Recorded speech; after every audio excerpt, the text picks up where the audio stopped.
What's up, y'all? My name is JR, and for those of you who don't already know, I'm a huge movie and TV nerd. If you're new here, I appreciate you taking the time to check out my channel. I hope you'll consider sticking around and joining the film community I'm trying to build here on YouTube. So in today's video, I'm going to be talking about why I think BBC's The Last Kingdom, with a lesser budget and much less fanfare, was ultimately a more successful show than HBO's Game of Thrones. And just so you guys know, this video will contain spoilers, so if you haven't seen this TV show yet and you don't want to know anything that happens in it, you might want to exit this video now. And with that being said, no more wasting time, let's get into it. The Last Kingdom is a British historical drama television series about Uhtred of Bebbanburg, a Saxon kidnapped and raised by Vikings who seeks to reclaim his ancestral birthright as Alfred the Great defends the kingdom of Wessex from the same Norse invaders.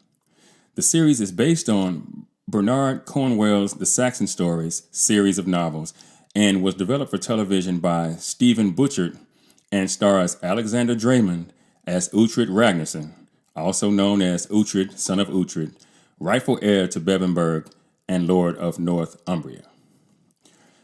The show premiered on October 10th in 2015 on BBC Two.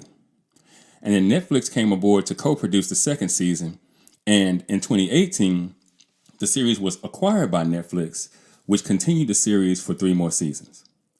The series finally concluded on March 9th of 2022 after 5 seasons and a total of 46 episodes. The feature-length sequel that concluded the series story titled Seven Kings Must Die premiered on April 14th of 2023 on Netflix as well. Now, at the time of the making of this video, the series has an impressive 91% on Rotten Tomatoes, with an even higher audience score of 95%. It has a Metascore of 78 on Metacritic, based on only 15 critic reviews, but with a higher user score of 8.4, and that's based on almost 500 user ratings. And finally, it has an 8.5 out of 10 on IMDb, and that's based on almost 165,000 reviews. So, make no mistake about it. This show absolutely got made because of the popularity of HBO's Game of Thrones. I would even argue that this show was BBC and eventually Netflix's answer to Game of Thrones.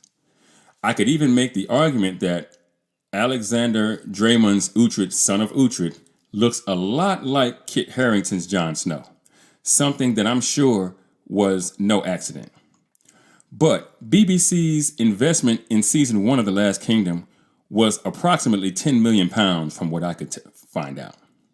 Now, that comes out to just north of $12.5 million, US, compared to the 50 or 60 that HBO put into the first season of Game of Thrones, which basically makes The Last Kingdom an indie television series by comparison.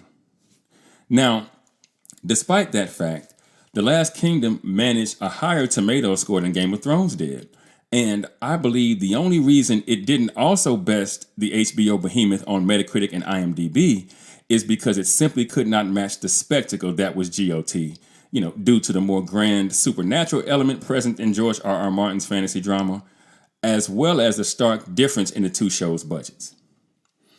The Last Kingdom was a lot like Game of Thrones in a lot of ways, though it was more historical drama than high fantasy.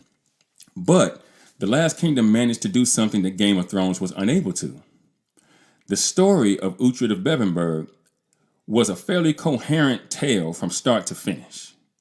And while we all know who to blame for that, it doesn't change the fact. In the pilot episode of The Last Kingdom, young Uhtred, son of Uhtred, was captured by Danish invaders during the siege of Eoferwic and taken from his home at Bebbanburg near the northern border of the Kingdom of Northumbria and Scotland to be raised in Loidis as a Dane by Ragnar the Fearless, who was a Danish earl and warlord. So with that in mind, narratively speaking, the only thing that matters, from a macro standpoint at least, is whether or not Uhtred ever succeeds in reclaiming his birthright as the rightful lord of Bebbanburg and Ealdorman in his home of Northumbria. Anything else is just missing the point. And, if you've watched the show, then you very well know that after 5 seasons, including 46 episodes, The Last Kingdom indeed delivers on its promise of premise, and Uhtred Ragnarsson dispatches Witgar, son of Aelfric, who was Uhtred's uncle, a douche, and finally becomes Uhtred of Bebbanburg, gold star for the writers. Now, in addition to successfully landing the plane, as I always say, The Last Kingdom accomplished something that seems difficult for television shows to do these days, even though it's a little easier now than it maybe was 10 years ago. It lasted long enough to tell a complete and compelling story, but not so long that it became redundant or nonsensical because it bypassed the story's natural ending. Sometimes shows get canceled too soon because they're either too expensive or not enough people are watching them, or they stay on too long because they're extremely popular. But The Last Kingdom seemed to know when to get off the expressway. And it did so with the help of good writing, though the show is based on a series of books, so, the writers had the answers to the test there. It boasted good acting and fairly consistent pacing from season to season, and a decent enough budget to give the show a sense of realism and scope. Now, HBO and Game of Thrones completely mishandled the show's exorbitant budget by greatly reducing the number of episodes in the last 2 seasons, greatly affecting the show's well-established pace.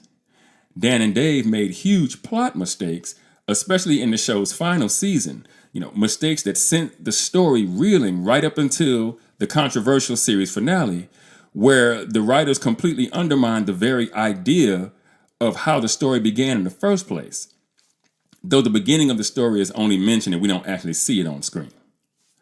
The result was a show in The Last Kingdom that just worked better than Game of Thrones did, despite GOT having an advantage or winning by almost every conceivable metric. As I said before, these two shows are a lot alike. So much so that if you Google shows like Game of Thrones, The Last Kingdom is one of the first shows in the search results. But The Last Kingdom was a superior tale, in my opinion. And that's coming from an absolute Game of Thrones stan. For 5 years, I sincerely thought Game of Thrones had the chance to be one of the greatest stories told in my lifetime. But its failures near the end relegated the story to simply a great fantasy show with a horrible ending.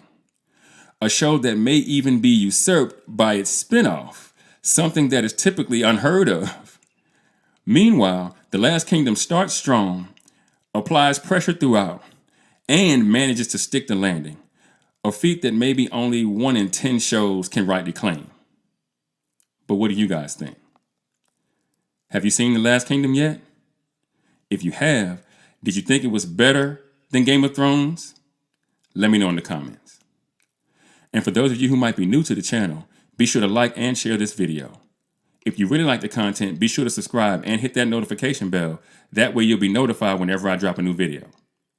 Also, be sure to go check out themadScreenwriter.com for more television and film reviews and info on my upcoming film projects. And with that, I'm going to go ahead and get out of here. I got screenplays to write. I'll catch y'all in the next video.